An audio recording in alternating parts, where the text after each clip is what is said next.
The following is a Papi Chulo Radio original program. The views and opinions expressed in the commentaries and/or interviews in the following program are solely those of the individuals and are not views of Papi Chulo Radio, its parent, affiliate, or subsidiary companies.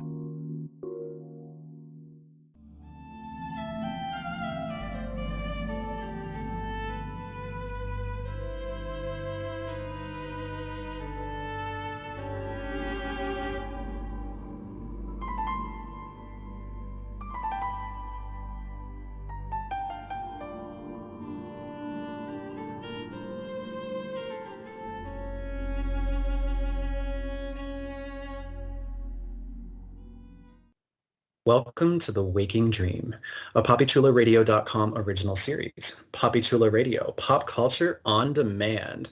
Today is Monday, August 15th, 2022, and I am your host, Vincent Hatcher. During this podcast, we'll be having an in-depth discussion on Netflix's The Sandman. Please welcome my co-hosts, starting with Jeffrey Aruz. Welcome back, listeners. Wakey, wakey.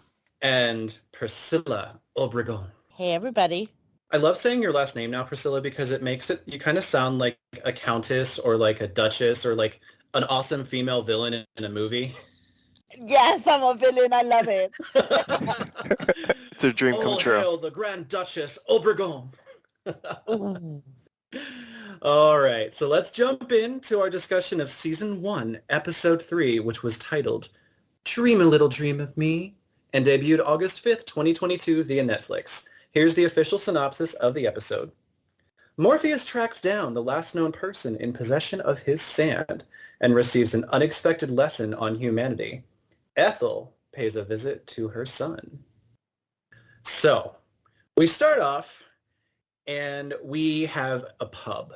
And we have a lady who we have seen before, but was never fully introduced. So the woman, she has this door at the pub. Before she opens it, she hears a little girl call her name, and we learn that this girl is Astra, and the woman is Johanna Constantine. And Astra is asking her to come, and now she's asking to get out of there because something's going on. Johanna asks her for answers, and Astra's like, well, go talk to Logue. He's passed out. He's over there. And we see this bearded guy just kind of chilling on the pub floor with a book that very clearly says satanic rituals, because, you know, that's what you do in the pub. And Johanna tries to wake him up. He's kind of groggy, kind of out of it, and says that they were just having fun. And we find out that this is Astra's daddy. And he reveals there are more people still inside. So Johanna goes in, walks down a hall, and there's, you know, just a door with some light coming out of its frame. There's some noise. She goes to open the door, but she hesitates for a split second.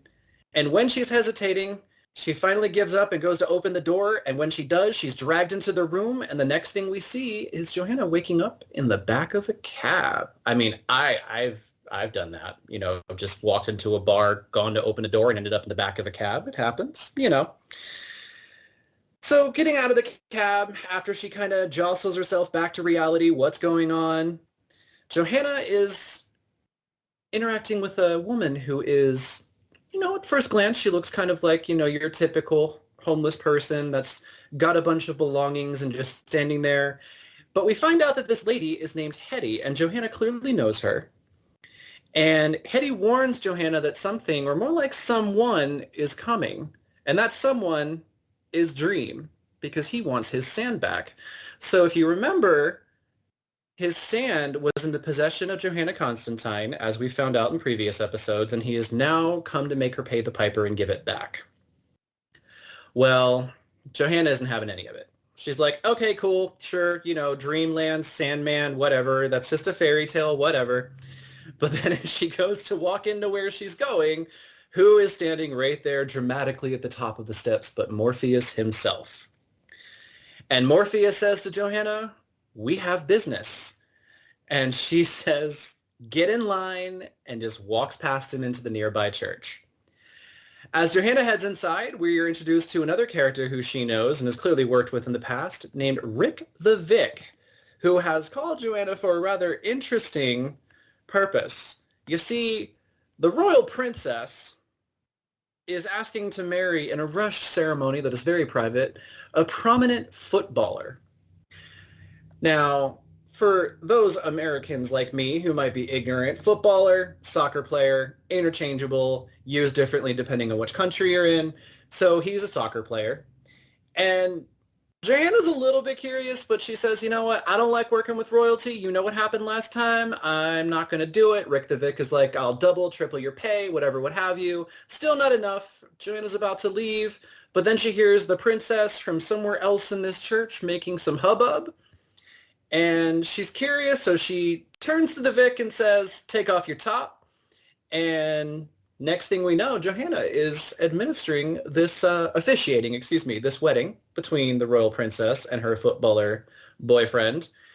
And in a clever turn of how to conduct an exorcism, Johanna has them recite vows that I know I've never heard before, and hopefully no one else has, because hopefully no one else has ever had a priest try to exorcise the bride or the groom during the wedding.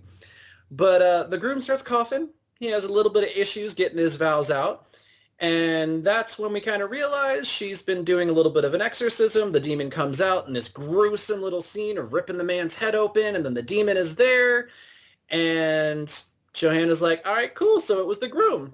Princess is taken to safety. Joanna starts doing her exorcism thing. Meanwhile, Dream is like, here's his name. This is his name. Take care of him, send him back to hell. But then the demon's like, I can tell you where some of your stuff is. And Dream is suddenly like, wait, give me a moment. But Johanna, Johanna is all about getting that demon back to hell, and she banishes him before he can have a conversation with Dream. And this is our introduction officially to Johanna Constantine. So Jeff, what did you think about Miss Constantine? What did you think about the princess and the footballer and the pastor taking off her top? All that good stuff. She was fantastic. I loved the backstory. You know, I'm glad that the backstory remained the same from the comics, because I might not know anything about the Sandman and that comic, and I might not have read any of the Constantine or Constantine comics, but I know the story. I've seen the short-lived NBC series Constantine. I've seen him adapted on the CW as a part of the Legends of Tomorrow. I don't think I've ever actually seen the Keanu Reeves movie. I know, blasphemy. What can you do? I think I've seen clips of it. I know. I felt like a gas was going to come. It's fine. I have survived this long. I will watch it at some point. I promise. But I think I killed Priscilla. But okay, so seeing her brought to life, seeing that, you know, they basically did a gender-bent version, because I don't think I've ever seen a female Constantine before, was pretty awesome. It was very 2022. I do have an opinion about it, but I don't want to give it right now. I'll wait for it to come a little bit later on as we talk more about this particular character. But she was badass. She was awesome. The exorcism was fascinating. The twist that it was not the bride, aka the royal, that it was the footballer, was fantastic. Props to the CGI, because the demon crawling out of his mouth, and basically as it's like crawling out, like splits him open and kills him. I mean, poor dude. I have no idea how you got that demon in you, but it was still visually impressive to watch. Yeah, very, very good horror film vibes from all of that. Rick the Vic was awesome as well, just an interesting character. It's a shame that this is just like a 10-episode series, because each episode we're introduced to really fascinating characters, and I'm like, I want to see more of this person, but then they're only there for like a scene or two. So that's kind of like what happened with this opening. But all of it was fascinating and visually impressive to watch. Excellent. Yeah, I will say, Priscilla, before I give you your go, that the way they're doing the characters, Jeff, would you agree that they're doing it well? Because I think they are. I do. I just want more of them. So maybe it's a testament for them introducing these characters so well that I want to spend some more time with them. And it's, yeah, at least so far, like I know the story is, it's all about Dream, so we have to follow Dream and his journey. But I'm like, damn, they're like introducing this really rich world, and I want more of it. It also could be because we're slowly binging this, so Yes. I have no idea what's to come in the next, rest of the episodes. But because listeners, we are actually slowly binging this. We are recording this once a week, 2 episodes per week. So, it's making me crave more because everything is so fantastic.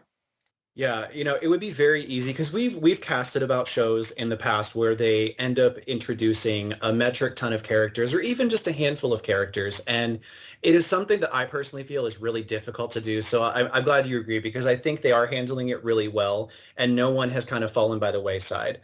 So speaking about the wayside, Priscilla, I inadvertently put you there for our digression into characters. So first and most importantly, Priscilla, do you now feel that you want to expel Jeff since he's never seen Constantine? Oh my God. How have you not seen the movie? Oh, It was like, I don't know, part of growing up and liking comics is that you had to watch I'm gonna call it Constantine because I know. they called it Constantine. It yeah. was It's supposed to be difficult. Constantine. I think it's the because name they're is so British. The British would call it Constantine. Well, Yeah. the funny thing is, my one boyfriend pointed out that apparently Constantine was the originally intended pronunciation, and it just kind of got turned into Constantine. Personally, I prefer Constantine. You will hear me say both, but you do you, boo-boo. Right. So Priscilla, But talk to me let me about just the defend opening. myself for half a Oh, second. yeah. I feel like I've seen a lot of elements of it because I do have, like, there are images from the film that when I think about the film, like, pop up. So I know I've seen bits and pieces of it. I just don't think I've ever actually. It's like one of those things where, you're flipping through the TV and like there was a point in time where it was like always on like premium cable. So I know I've dropped in on moments. I just have never seen it, I feel, from like beginning to end, which probably doesn't help my argument, but what can you do? Well, we would never expel you, Jeff, because, not only do we not have the power, but that's by the wayside. We just love you. Oh, thank you. I appreciate it. Plus, you don't have the top on. Can you imagine though expelling Jeff, like a hand suddenly popping out of his mouth and just turning into this giant ass demon? What the fuck? Right? I mean, I was just talking about expelling him from the podcast. Priscilla's over here, like, projecting. She wants to possession of exercise you, me. Jeff. Yeah. I do need some more jumping jacks in my life. But I mean, Priscilla, that's the perfect segue to tell us how you felt about our introduction to Johanna and all that happened. Talk to me. I like her. She's mysterious and she's still got a trench coat, but it's still like a feminine trench coat. So it's like you're following John Constantine's like look, but making it your own and twisting it. Like I wasn't one of those people, one of those nerds who was like, no, you got to keep it part of the comics. Like when I heard that we were gonna have Jenna Coleman be Joanna Constantine, I was like, yes, give me more of her. I loved her on Doctor Who, so I was looking forward to seeing what she would do with the character. And she's sassy, but cool, but still like really like I don't know if you could say educated, but like she knows what she's doing. She's cunning is the word. And for her to look at Dream, one of the endless, and be like, get in line, pal. Like, wow, what a badass. And the priest and I'm gonna say the bag lady outside because I don't know what her name is, but I love both of them. Like the priest, I was again astounded that she was a woman. Like I was like, was it like this in the comics? Because it's weird to see a woman priest. At least here in where I live, they're all males. So I thought that was like progressive and pretty cool. And she worked well off of Constantine. I will say the lady outside, her name was Mad Hetty. Mad Mhm. Petty? Or if you want to just, if you have a trouble remembering her name, just call her Down in Her Luck Mary Poppins. Oh, Yeah, all but she needed was a apparently tuppence. she's more than 200 years old. Mary Yeah. Poppins Yeah. is old. And she's got like future telling powers, and she could tell that Dream was coming to see her. So there's more to her than just Mhm. being a crazy bag lady outside of a church. Which again, like I feel exactly like Jeff. I'm like, please, like camera, focus on this character more. I want to find out more about her. I want to know her backstory, but it's mysterious, and everything about this is mysterious. Cue mysterious theme. But Priscilla, I have one more question for you, because you are someone like me, and granted, it's been years since I've read them, but having had the experience of reading the comics, and nothing to do with the differences between the show and the books, but just with the characters, do you feel that they are transitioning into the show the same way they captivated you in the comics? Yes, it, it's not the exact same, and they don't follow the exact same dialogue sometimes, but I feel like they've got the feeling, that weird sort of like almost ephemeral feeling about the world around them, that it's gritty, but it's still got this magic to it. It's like Yeah. that with every Neil Gaiman work, and it's like that with this show. It's perfect.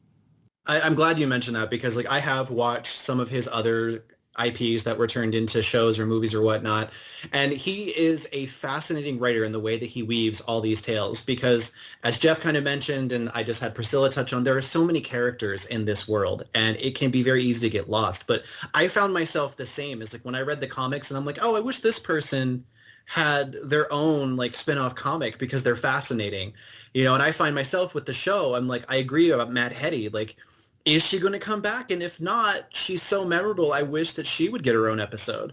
But there's such this great world building going on with all these supernatural creatures, and it really helps with the immersion factor in the way that they're written, because some of them only have a couple of lines, but you're reeled in by the costuming, the acting, the words, and the little breadcrumbs that you're wondering if they're going to come back later.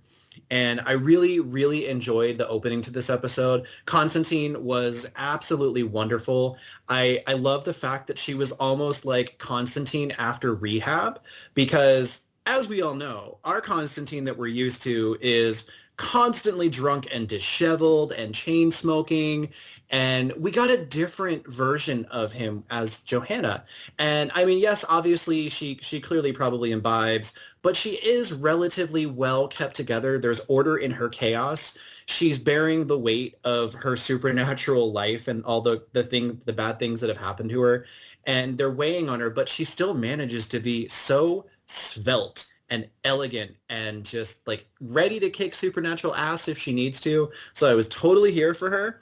Very powerful female character, and I loved it. Now, speaking of another female character that was very interesting, we get to go back and see the rest of that visit that Ethel was having with her son. Now, listeners, if you remember, Ethel at the end of an episode had walked into a facility which turned out to be one she owned and created for the sole purpose of keeping her son, John, imprisoned so he didn't go out in the world and do things.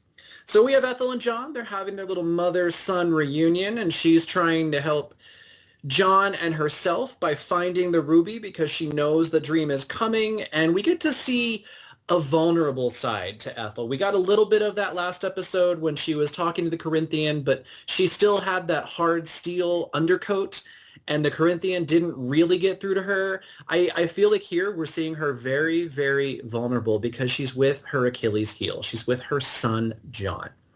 And she's like, John, please tell me where the ruby is so I can get it, and maybe we can give it back to Dream and he won't kill us. And John is like, well, you're a liar. I don't really want to help you because we moved so many times growing up because something was coming or something was going on, or your boyfriend at the time was beating you up again. And she's pleading her case like, no, this is the real deal. This is really happening. And John points out that, well, even if I get you the ruby, it doesn't matter because I altered it so nobody but me can use it, and if they try, bad things will happen. And this also furthers a conversation where John grabs a book and confronts Ethel about her lies, because dun dun dun, he knows who his father is. You might wonder, after 100 years or so, Roderick Burgess has been dead for a long time, how John, who was in prison, would find out, but it turns out reading in prison is really easy.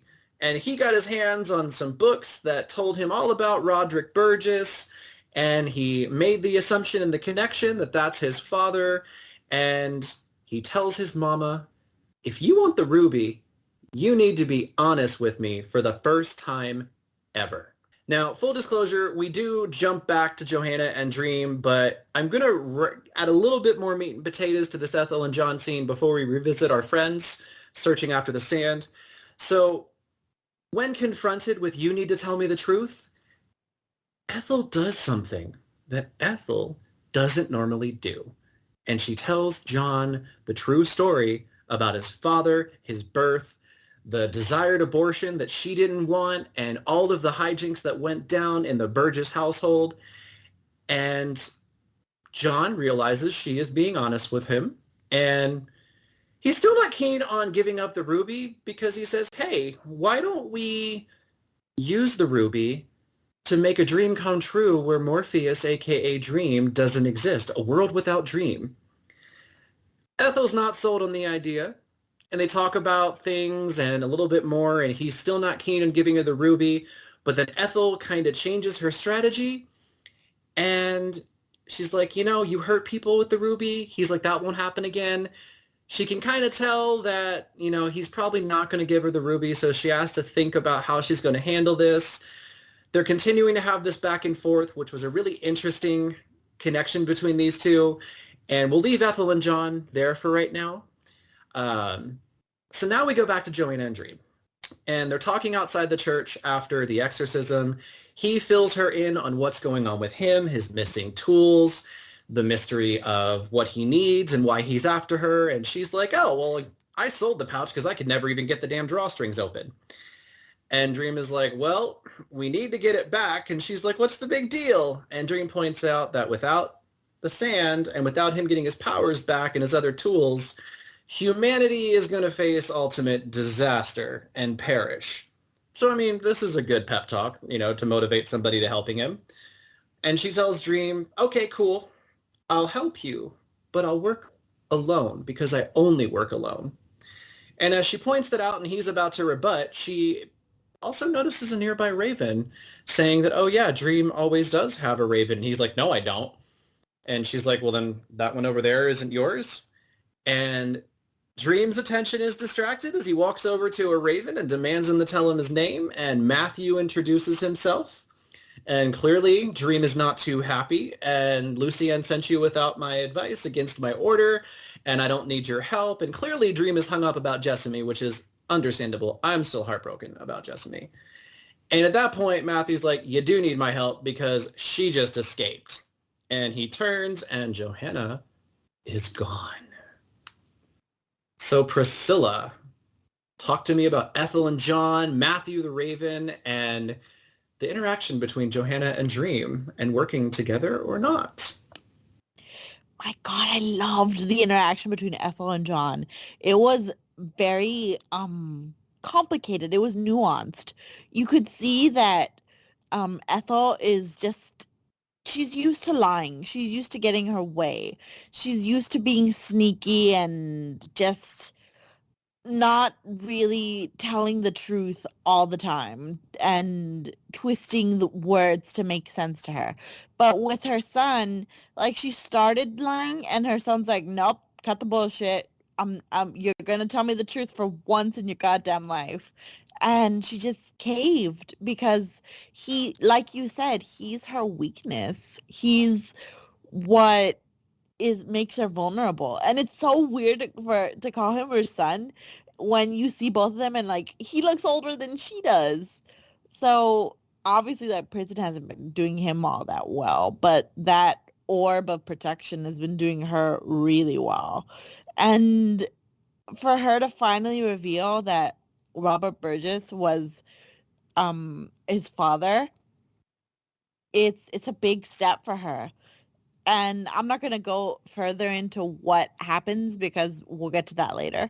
But suffice to say, this is one of my favorite parts of the episode. I felt like it was very like powerful. And I felt like even though these are people that like maybe the actors are somewhat similar in age, or maybe one of them is older, like, and not the right one is older, like they still came off as mother and son, which is really impressive to me as actors. So they did a great job. And we are introduced later to Dream's new Raven, even though he's not not inclined to accept him. What was his name? Was his name Gabriel?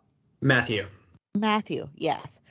And I love him, Patton Oswalt's voice. Yay! It almost took me out of it when I first heard him, and I'm like, wait, I know that voice. It's Patton Oswalt. Oh, you did the same thing I did. I was like, I know that voice. Holy shit, it's Patton Oswalt. Yup. I yelled it out at my screen when I was watching it. I was like, yay! I didn't know he was cast as the Raven, so that was a surprising treat for me. And he's right. This Streetwise Raven knows a lot more about human behavior than Dream does, because obviously Dream is used to being in control, and Johanna is like, nope, I'm going to leave whenever I want to. You're not going to keep me here. And I loved that he went from being the mysterious man who like showed up in front of her and was like, hey, I want this, and she's just kind of bats him away and is like, nope, I'm going to do whatever I want and I'm going to go home and you're not going to stop me. So, like, I don't know. It's amusing. This whole episode is amusing. Yeah, I love it. Jeff, any thoughts, observations, or feelings? I mean, I pretty much agree with everything Priscilla said. Cut and paste. The entire sequence with mother and son was incredibly fascinating to watch.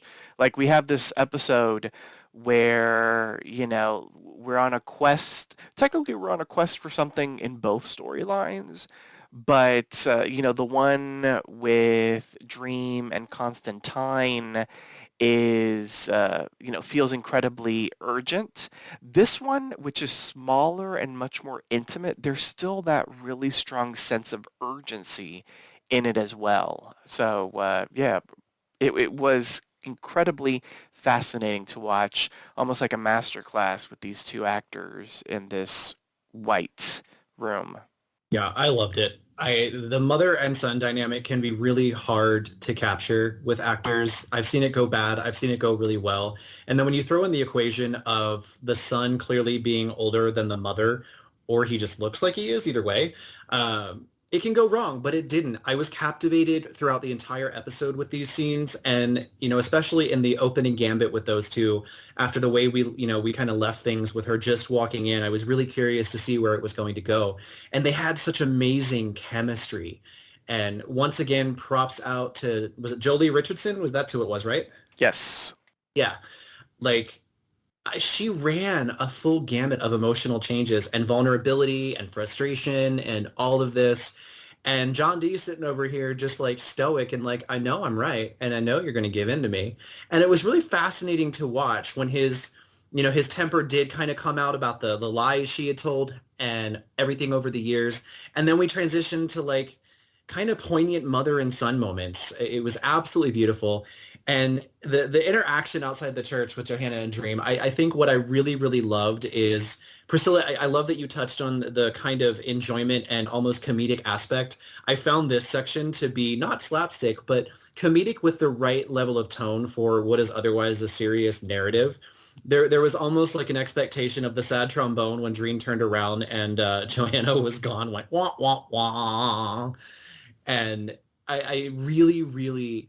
This isn't something we've touched on too much in this recording so far, but the scenery, I kept finding myself fascinated by the scenery around them and just like the subtle lighting and the fog here and there. And, later we had some rain, which we'll get to later, but I really, really enjoyed the scenery because it suited the conversations that were happening. And with the mother and son segment, we were in this really brightly lit cell. And to me, the bright light was symbolic of no more secrets, no more shadows. Ethel's not hiding anymore. She's revealing herself vulnerable to John. And then we transpose over to a dark environment for the conversation between Dream and Johanna. You know, Dream is on this quest. He's lost. He's in the dark. Johanna is, you know, cursed or whatever she is, and she's dealing with constant darkness. And they are two souls in darkness who are kind of sharing a moment, and trust is very hard for them. And so, you know, one getting the up on the other with her distracting him and running away, and, you know, him realizing that she pulled the wool. There was a visual narrative that matched with what was going on, and I found that absolutely fascinating. So moving on, Johanna's gone. She's off in the dark, and Matthew and Dream they're kind of having a little introductory that, you know, it's not continuing to go well. You know, Matthew reveals he was a human that died not too long ago, as Priscilla pointed out, and Lucian sent him because she felt that Dream really needed someone to help him be in touch with humanity, because let's face it, he's been locked up for 100 plus years, and before that, he just kind of did his job. He didn't really connect with humans that well. And so there's kind of this like grudging acceptance that he does kind of need maybe Matthew's help, or he'll at least let him stick around until they find Johanna. And she just disappeared in the middle of what I assume was London. So clearly it could be very frustrating to try and find her, but Dream is like, aha, she's probably asleep, you're right, and I know how I can find her. So Dream uses his sand powers to connect to Johanna's dreams and find her. And we find ourselves right back full circle at the beginning of the episode. Johanna is once again suffering from the same dream of Astra and the pub and the door, except now we see what happens after she goes through that door. She was fighting a demon. Astra, who shouldn't have been in there, comes to check on Johanna, and the demon grabs her. Johanna is like freaking out, like, no, oh my God, okay, I gotta save you, because the demon's got his hand on her. Johanna's kind of holding her other arm, and Johanna closes the portal to hell that was in that place, and we get something that I did not expect to see. We see Johanna holding the hand of Astra, and as it pans away, we see that she's actually holding just part of Astra, like Astra Light, just her arm and part of her shoulder. And this is enough that Johanna shocks herself awake from the horror and the atrocity of it all. And on top of that, to compound her frustration and fear from that dream, who is standing creepily in her apartment but Dream himself? He followed her through the dream ways, and he saw her dream. And there's this kind of silent moment between the two of them, and he says, you know what? I can take that memory away. I can make that dream never come back. And Johanna's like, I know how this works. You're not going to do it for free. It's if I help you find your sand. And they begin to talk. They kind of have some wordplay back and forth about life, her memory, and Roderick Burgess. And she's kind of talking about Roderick Burgess, like, oh yeah, that charlatan who thought he was something hot, and he was really well known and all that for having the devil locked up in his basement. And there's this moment when she says that, and Dream is just staring at her, completely deadpan face, like no emotion, but yet showing some emotion. Props to Tom Sturridge again for that captivating look of detachment, yet not detached. And Johanna realizes, oh shit, you were that devil, weren't you? It was you. And I'm gonna take a brief break here because I want to see if you guys agree with me. I feel like personally, this was kind of the beginning of a turning point in their relationship throughout this episode, where Johanna suddenly kind of realizes that, yeah, he's endless and he's inhuman and all of that, but he just went through some shit. She's been through some shit. And I personally felt like there was a beginning of the grudging respect for him from her, and a little bit more of that willingness for her to think about, okay, maybe he's not an asshole. What do you guys think? Jeff? Yeah, I think so. I think that could have been a bit of a turning point for them. Because the relationship, if you even wanted to call it a relationship, was, very gruff from the beginning. But it makes sense. They're both kind of loners, and he's used to demanding people to do stuff. and she's used to not taking shit from anybody. So I think that might have been the start of something that we see continue on throughout the episode. I did enjoy that we got to see what happened to Astra. Bad things always happen to Astra. And seeing it happen the way that it did was like, whoa. Just because, like, there was a hand that was left. So that was really interesting and kind of gnarly. Yeah, we joke sometimes about calling like insert name of show or realm CPS. Like this was definitely one of those moments where I was like, oof, that's yeah, we need to do a child welfare check in hell. Priscilla, Right? what about you? I felt so bad for the little girl. I was like, damn. You don't even get to like be dragged to hell whole. Like your whole freaking arm got ripped off by the gate ceiling. Like I was hoping that was cauterized in hell or something, but maybe I don't know. I don't know enough about Constantine to know about if this was an actual like character in his comics. And I say his because like the gender's flipped, but still like Joanna, that is a terrible nightmare to go through day after day after day, like, or night after night, I should say. But still, like, damn. And it's not a nightmare. That's the worst part. It's a memory. So she's lived through this. And Dream even recognized that, like, this is not a dream of my making. This is a dream of your making. So, like, I feel like he's slowly starting to get more, not human, but he's starting to get more animated. He's starting to reveal more about himself, especially when Joanna realized that he was the devil in the basement. Like he he almost I don't know, the whole scene felt like he was ashamed, even though he didn't like Yeah. so much as twitch. Yeah. I would don't know agree. how they did that, whether it was music in the background or something, but like he looked like he was shamed. Yeah. It was really, really like just going back to like what I mentioned, like his face. I think it was everything in that moment. And what you just did, Priscilla, was foreshadowing because I really like how we're starting to see the humanization of Dream a little bit. And I don't want to call it a relaxing because that's the wrong word, but maybe a chipping away at that cold marble-like facade that, I mean, anyone has ever looked at the Sandman cover where they have Morpheus on it, he looks like living marble. And the actor has done such a great job of portraying that with only the slightest, hints of emotion. He's clearly someone who holds his cards very closely. But in this moment, and as things progress through the episodes, like I do feel like we are seeing exactly what you're saying. We're seeing a kind of breakdown where he's letting go a little bit, but he's also having some like realizations about humanity and the tunnel vision that he had about them in the past, both before and now.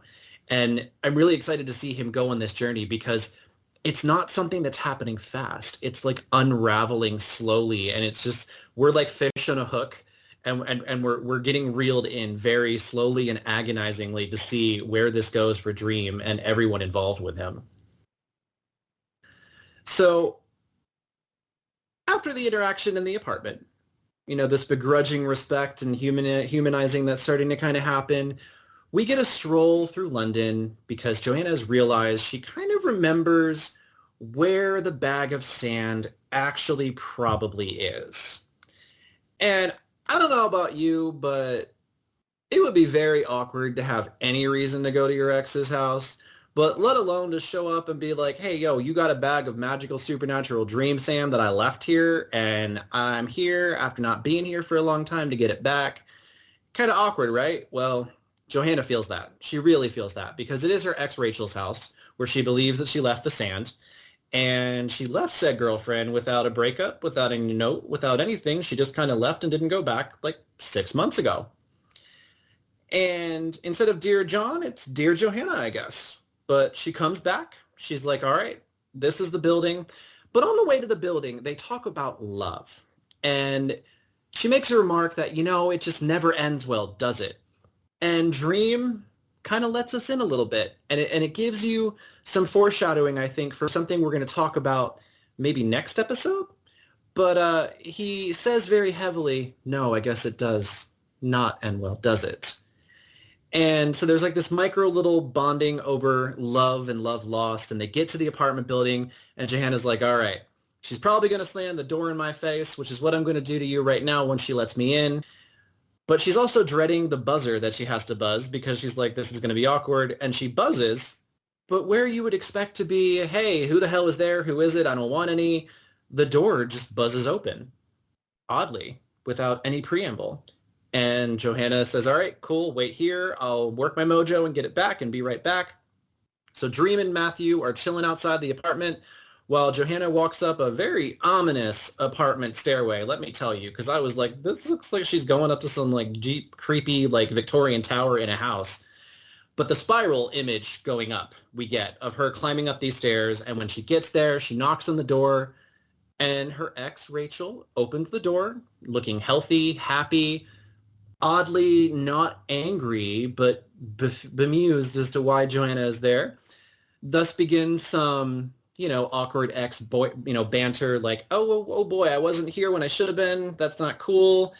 But I'm kind of here now, and let's kind of talk about it. And they have a very interesting exchange that has clearly got some sexual tension underlying that was portrayed. And they end up making out a little bit after Johanna awkwardly apologizes and gets invited inside. And so we can tell where it's going. We can get an idea. And we pan out to Matthew and Dream. And once again, Matthew is reminding Dream that Lucienne sent him because he knows all about humans and Dream doesn't. And right now, given what he's seen based on the type of person Johanna is, he's like, she ain't going to help you. She has no desire to do anything that doesn't help herself. And right now, this does not help her. So she's probably up there making plans to run away with your sand while you're just sitting out here like a chump in the rain, waiting for it to happen. And it actually makes some sense to Dream. And against his word of staying put, he decides to go check on her and Rachel. Cue the camera back to those two who are, making out, and they're getting a little hot and heavy. But then, as Johanna suggests they go to the bedroom, Rachel kind of stands her ground and says, we can't just kind of fall back in together into bed. We can't just bump uglies right now after all this happened, and things get a little weird. Johanna's kind of like, well, I know, but... And there's clearly love between these two and frustration on both parts. And then it gets weird because as Rachel is kind of confronting her about the seriousness of what she did and Johanna's backing away, Johanna looks alarmed because this gray aspect, pallor, starts going up Rachel's face and throughout her body. And Rachel eventually dissolves into dust. And we find ourselves standing in a dilapidated version of the apartment that we were just looking at.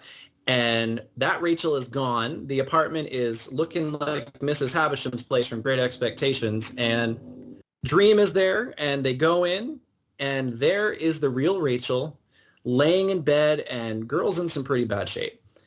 She's laying there with a bag of sand in her hand, and clearly has been using this sand to control her dreams and make dreams of being with Johanna and having a good time and not being alone, because clearly Rachel was alone and missed her very much. And she's been trapped in these dreams since Johanna left because, as Dream says, my tools were never meant for mortal hands. And there's unfortunately nothing I can do for her right now because by being in perpetual dreaming, her body is wasted away. She's emaciated. She is not healthy. She is clearly on death's door. And he says, there's nothing I can do. Johanna passionately calls him out and says, you don't care about anyone but yourself and your powers and your realm and what pertains to you, kind of turning Matthew's observation about her onto Dream. And she really calls him out. And for a moment, you can tell he's thinking. And he's like, should I, shouldn't I? And as Johanna's words ring in and kind of dive into him, Dream realizes there's a little kernel of truth there. And he asks Johanna to leave the room, and she kind of takes the hint that he is going to do something. And we see him utilize the sand to give Rachel what everyone wants at the end. A happy, peaceful death in a happy dream with Johanna. She dies peacefully with no pain. And that is the end, after our very brief introduction to her, of Rachel. So let's talk about this, because this was pretty heavy. Priscilla, what did you think of this? Everything that happened with Rachel, the dream, the apartment, did it tug on your heartstrings? It was like the worst sort of dream, because at the very beginning, she's happy with her ex-girlfriend. She's like kissing her, and it just reminds me that Constantine cannot be happy no matter what. His loved ones always end up dying or going to hell. Like, it's just a thing, unless you're King Shark or something like that. Like, but still, like, it's crazy. I felt so bad, and it almost felt like a little part of me is like, no, why do the lesbians always have to die? Why do they always have to make like gay people suffer? But like, it's part of the lore. Like, it's just what it is. So even in Joanna's dream, when she's like, I contacted your exes, it must be like subconsciously, like she's thinking and she's feeling guilt over like the 3 exes that she remembered, plus her ex-girlfriend. Like, she can't have a nice dream. Her dreams always end up in nightmares. And I felt bad. And when Dream breaks through and stops the whole like decaying portion of the dream, I was so grateful for that, because I was like, stop torturing Constantine, Jesus. And when he tells her that there's nothing he can do, I was heartbroken, especially like the little hand like reaching out for the sand so sadly. Like, she's like, no, let me live my dream. Like, let me live how I've been living happy in my dream with my love. Like, it's pathetic and sad, and just uh someone shouldn't die like that. So I'm happy that Dream decided to be merciful and soften and let the let Rachel die with a smile in her heart, with her seeing Joanna again in her dreams. Like, that's, I don't know. We saw earlier that Dream doesn't have any reason to feel any love for humanity, but this shows a softening of his being. Like, he's not just the cold endless who's like stuck in his realm anymore. Now he's got to deal in the muck and with people, and it shows that he's got some caring in his heart. I like a smile in her heart. Priscilla, you should write titles for Hallmark movies. Thank you. You're welcome. Jeff, did your heartstrings get tugged? Yes. Oh God, I felt so bad for her. Like, literally when it happened and when, she sort of disappeared in the sand, I was like, no. And then when I saw her like emaciated, because like for 6 months, I'm assuming, she's been in the bed with the sand, dreaming. I was like, oh, that's just so tragic and so sad. It was beautifully done. Oh, spectacular. And everything about it, the interaction, the dream, her and Dream.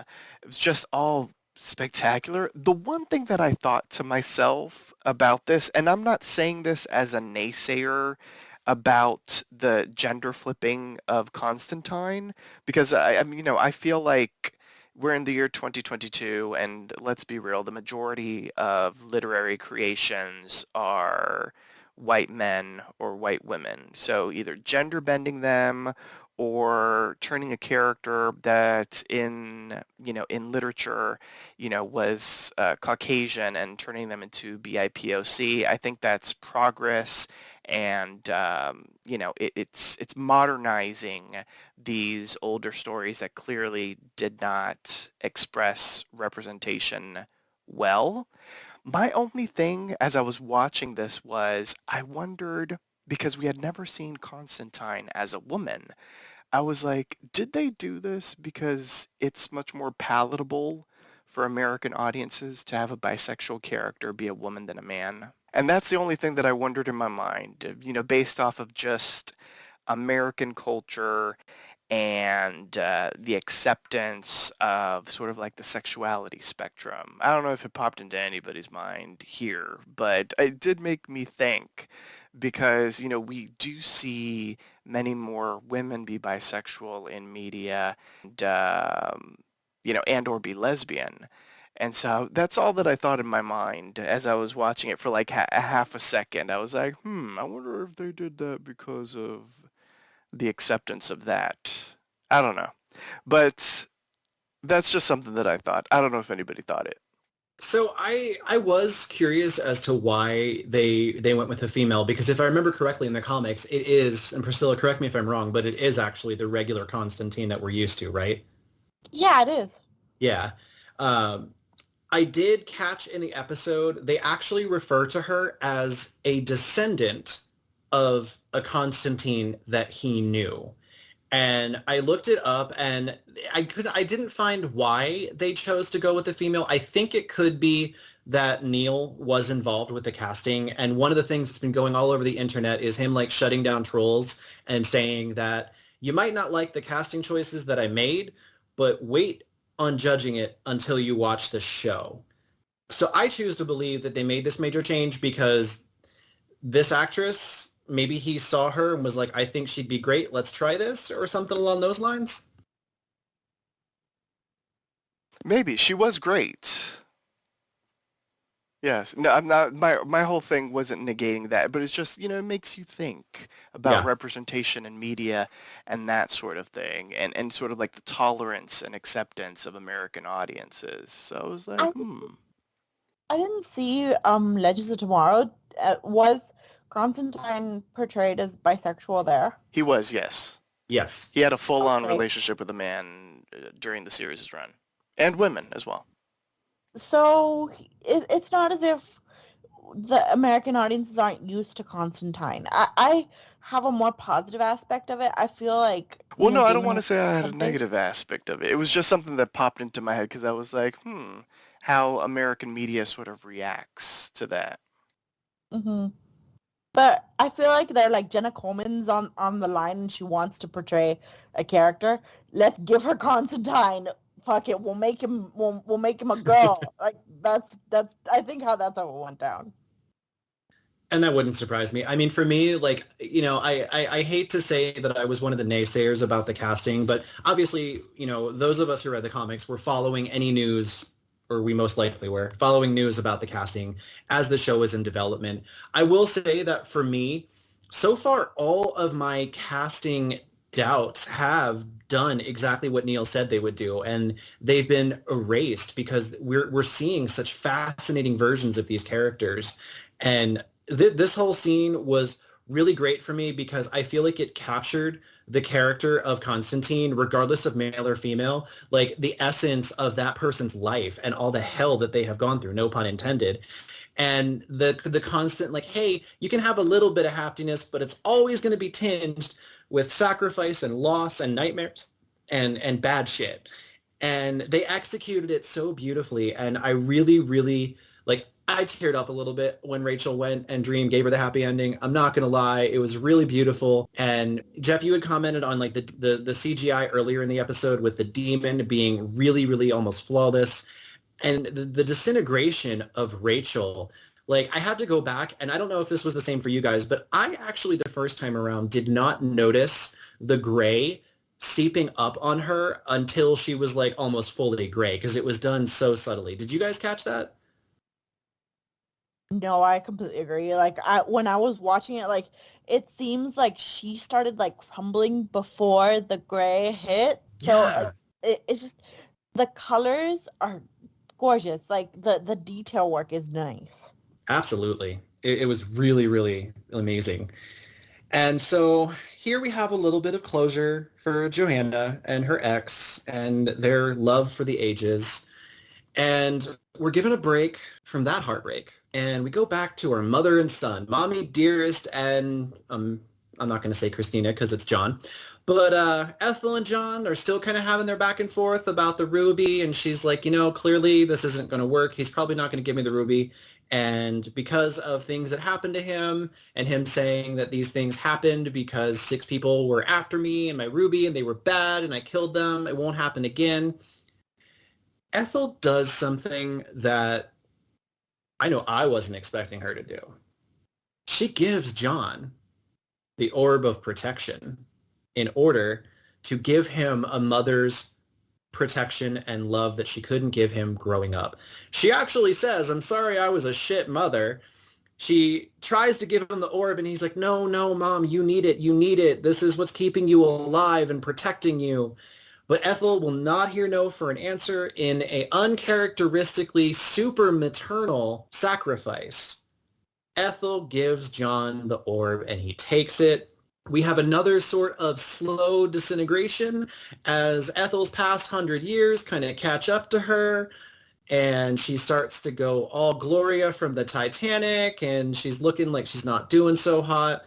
John tries to give her the amulet back, and she's like, no, it's too late, and I want to do this. I want you to be able to be happy and be safe.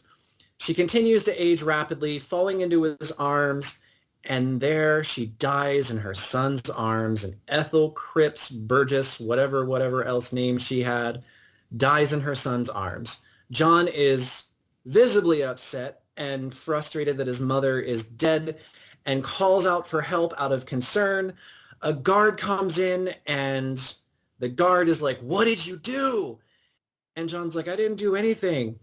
And the guard asks him to step back and stand up, and John does, but he's like, I didn't do anything and don't shoot me. You really don't want to shoot me?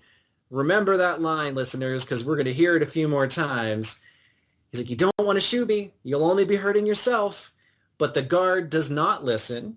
We are greeted with, once again, what happens when someone attacks someone using the orb of protection. Except this time, it's not a nightmare like the Corinthian was. We get to see what happens when a living human being, organs and blood and guts and all, attacks someone with the orb, and the guard basically kind of turns inside out / explodes / becomes jello everywhere. John kind of reacts, he's like, huh, and walks out of his cell for the first time in however many years, 30 plus years I think it was. He ends up getting an elevator. There's 2 other guards. They're there. They're like, no, you're not going anywhere. And once again, don't shoot me. You'll only hurt yourself. You don't want to do that. And when the elevator opens up, we get a very phantasmagoric view, like an elevator to hell, of John walking out of the elevator that is covered in gore and guts and pieces of these guards. And he finds himself in the lobby of a skyscraper or office building, and he walks outside into the streets of cold and unforgiving Buffalo, New York. And as he's standing there in the cold, a familiar face walks up. Now, John doesn't know him. John clearly does not know that this is the Corinthian.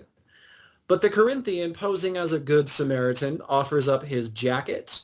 And John is like, well, can I give this back to you when I get where I'm going? And the Corinthian says, oh, no. The only thing that I need is for you to get to where you need to go. And the Corinthian kind of walks off, leaving John standing there and a little bit warmer now. And we come back to Dream and Johanna. He comes outside and he informs Johanna that Rachel died peacefully in her dream. And Johanna kind of just nods and accepts it. I think she knew with her track record that when the supernatural get involved with someone that she cares about, it always ends badly. And so she doesn't rail at Dream for not finding a way to save Rachel. She instead points out that, not all of us are like Roderick Burgess. not all of us are bad apples out to hurt people and hurt others and only thinking about ourselves. And this is in the rain. You know, they're in this beautiful little archway between buildings or somewhere having this conversation. And she makes that comment to Dream and she starts to walk away. For me, I thought this scene was beautiful when she opens up her umbrella and walks through the cascading rain. And as she's walking away, Dream calls out and lets her know that memory will never haunt you again. And now Dream and Matthew are together.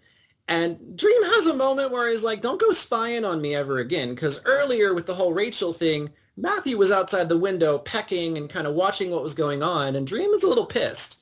But Matthew points out, I wasn't spying on you. Trust me, you wouldn't know if I was. And they begin to have a little bit more of a conversation that's a little bit more congenial. And Dream accepts that, you know what? I think actually it'll be good to have you along, especially where I'm going. And Matthew, curious, is like, well, where are you going? And Dream informs him that he's going to need him help on his journey into hell. So, Jeff, what did we think of this ending with the wrapping up of these two story arcs?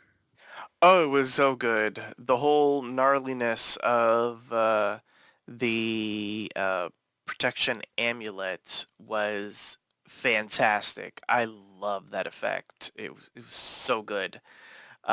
Props to Jolie Richardson because Ethel that we were introduced to, I don't know if I would have bought, just in general, that she would have done that for her son. But the way that she's been playing her throughout, the time that we've seen her as a grown-ass human, I'm like, you know what? I can kind of buy it based off of your acting. I thought that was a really nice and neat moment. I'm not quite sure what to do with John, just because the way that he's being played, it looks like he's got a couple screws loose. He's got some trauma that he's dealing with. So I feel like the world should be terrified that he has escaped, because I genuinely have no idea, like, how he's going to behave himself in the universe right now. Yeah. And the fact that the Corinthian is 1,000% down for his cause means that whatever he's got planned is clearly going to fuck with Dream, because that seems to be the Corinthians' life work. Yes. I mean, who doesn't want to escape the yoke of their master, right? I mean, there's a part of me that kind of feels for the Corinthian, not a very big part, but like I understand his motivation a little bit. Now, Priscilla, John has talked, and we got a good exposure to him this episode, and we get more eventually. But in your perspective of John in the comics, and what we got as our first full-on introduction to John in this scene, and just your general observations about the end of the episode as well, what are you thinking over there? I like this iteration of John. He seems like a doddering old man at the very beginning. He's just kind of like, please don't shoot me. It's just going to hurt you. And I don't know, like there's a screw loose in his head, and that's kind of how it was in the comics too. So it makes sense to me. I like where they're going with his character. And the goodbye with his mother. Oh, it was so sad when she's like, I know it was a shit mother. I was like, oh no, even moms aren't supposed to reveal that. Oh, that's terrible. But him hugging her goodbye and then just leaving, it was so cold. Like, he's like, I've got something to do. And as soon as he like just takes the orb and leaves, I was like, this is not going to be good. This is going to be what most of the season is going to be about, because I don't know, the way they're dragging him out and his story out, it's not going to be like solved the way Johanna and the sand was resolved in one episode. It was just, I don't think it's going to happen that way.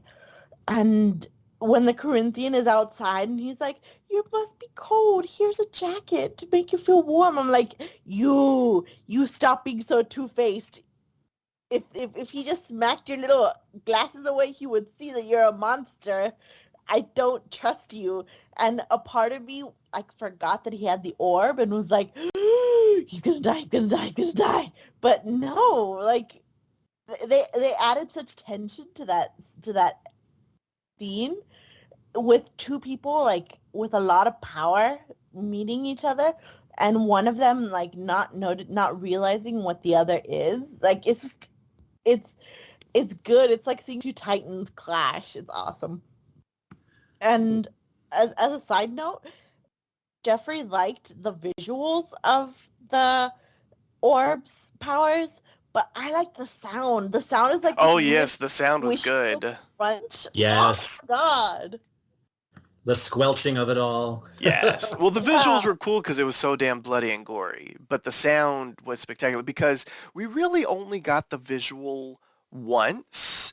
And let's be real, Yeah. I think we only really needed it once because I'm assuming that's probably an expensive visual. I mean, because the person kind of, I don't even know what to call that. They almost like, it was like an implosion of their entire body turning into an explosion. It's very strange. So I think we only really needed to see it once, and the fact that afterwards we knew it was happening because of the sound of that, whatever the hell that was. It was beautiful. Yes. Love Melodic massacre. All right. You know, I agree with both of what you said. I co-sign with all of it. This was a very powerful episode, and I think the ending was perfect. You know, there were mirrored storylines going on, and as we got to the ending, I'm going to be honest, I did not expect to see the Corinthian be the one that greets John the way that he did. And Priscilla, you hit the nail on the head. The tension between these two, that only one of them knew was there, and that was the Corinthian knowing that he's using John, but John having no idea. He thinks it's just, you know, like a good Samaritan or whatever that's really good and really caring. I think it does bode for interesting confrontations or an interesting denouement later on between these two and maybe Dream. I'm really curious to see where it goes. And I agree with the end to Ethel and John.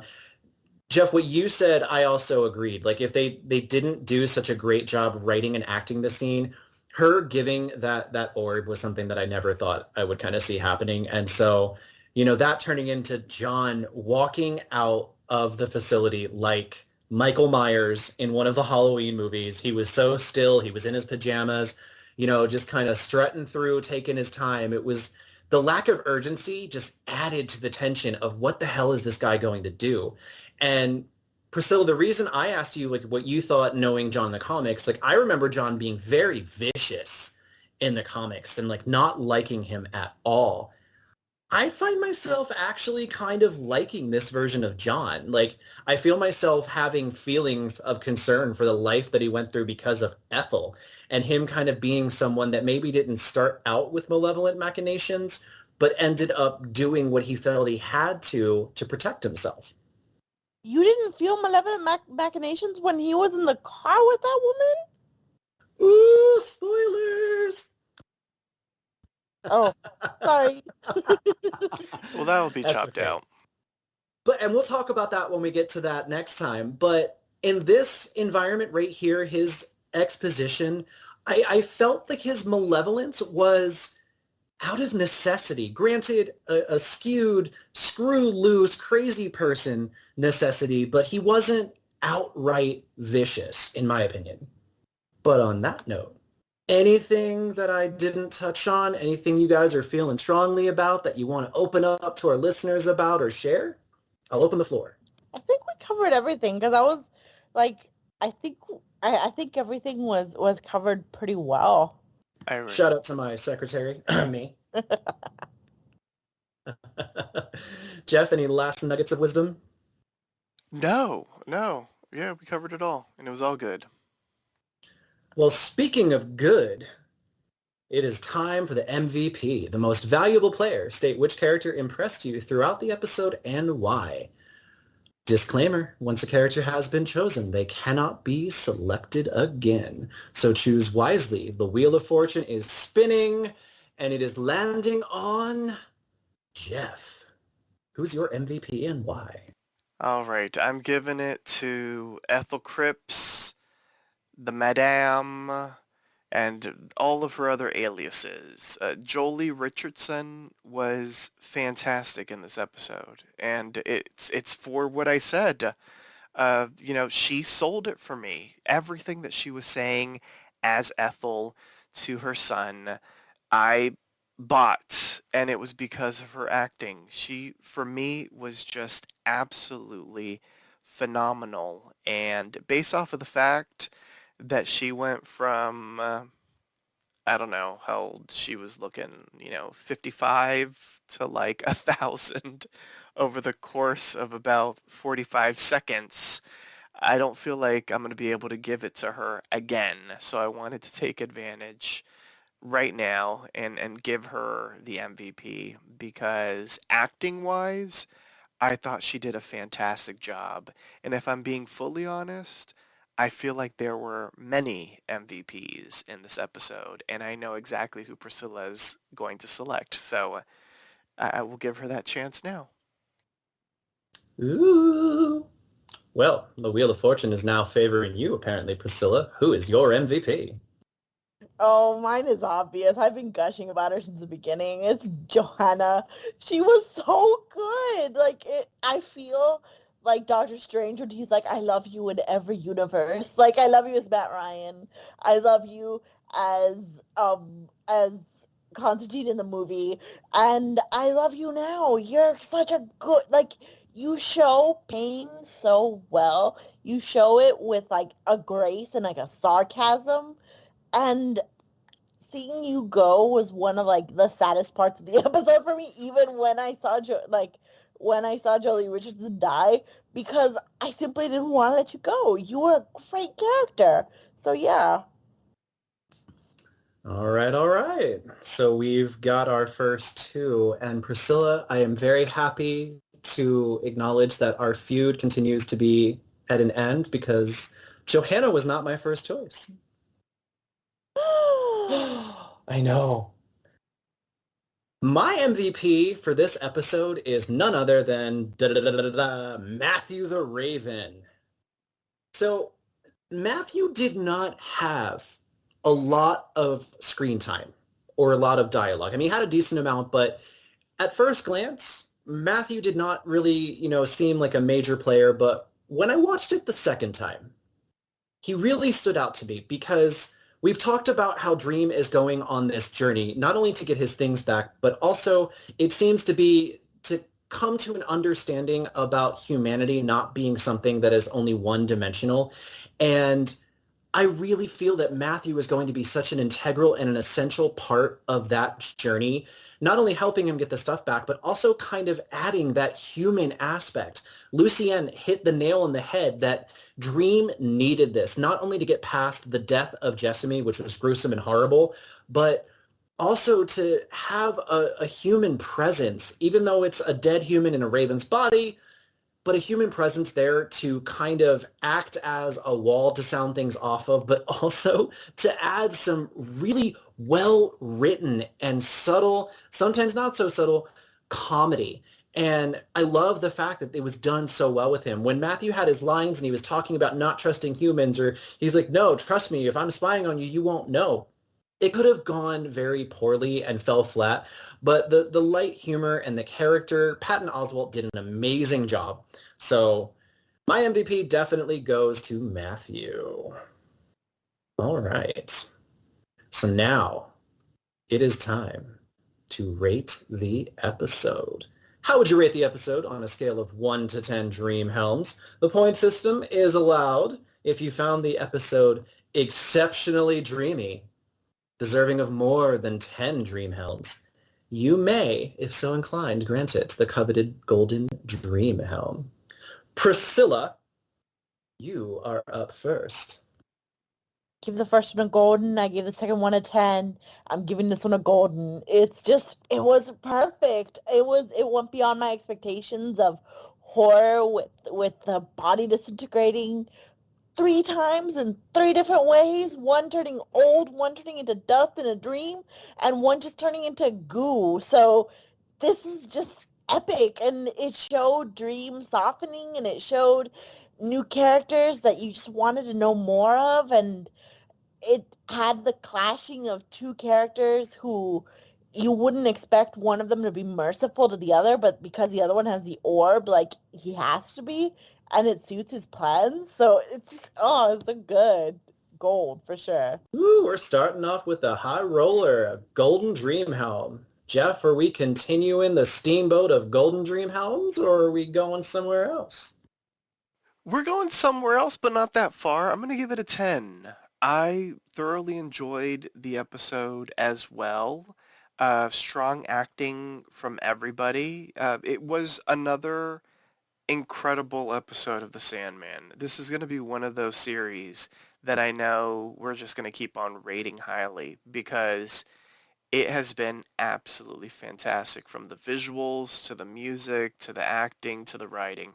Everything is stellar. So we got a golden and a 10. No, I'm just kidding. I knew it. I was going to rate this coming into the episode. So I am going to agree with one of you, and it is going to be Jeff. I'm going to give the episode a 10. If you ask me specific critiques or feedback as to why I rated a 10 and not a Dreamhelm, I really don't have anything to naysay in the episode. It's just the overall feeling that I got. I was captivated. I really enjoyed it. It was an excellent almost hour of television, and there were a lot of plot threads that we were introduced in the last episode that came to fruition and a culmination in this episode. But for me, when I was done, as much as I loved it and as much as I enjoyed it, it didn't scream out as a golden. It hit me as a solid 10. So maybe there's just like some subconscious part of me that is like not being too giving with my goldens. We'll see if that continues, because Jeff, I agree with you. I think we're going to continue to rate this highly. So we will have to see. And listeners, if you're curious if the saga continues, you will just need to join us next time for a brand new installment of The Waking Dream. Here is our announcer to remind you how you can interact with us. Follow Poppy Chula Radio on social media. We are on Facebook, Instagram, Twitter, at Poppy Chula Radio. Do you have any questions, suggestions, comments, or concerns? Email us via contact@poppychularadio.com. Are you interested in joining the Poppy Chula Radio team as an on-air personality? Email talent@poppychularadio.com. Binge listen to your favorite Poppy Chula Radio programs by visiting poppychularadio.com/archives. You can also download tonight's broadcast and the rest of the series through Apple Podcasts and Google Play. Just search for The Waking Dream and subscribe. My thanks, announcer. My illustrious co-host, please wish our listeners a good night, starting with Priscilla. Keep your bag of sand away from you and keep your orbs close. Bye, everybody. And the wonderful Jeff. Have a good night, listeners. Dream a little dream with us. Woo! Thanks for tuning in, everyone. Subscribe to The Waking Dream via Apple Podcasts, Google Podcasts, Spotify, and iHeartRadio. You can also download the entire series by visiting us at poppychularadio.com/archives. Good night and pleasant dreams.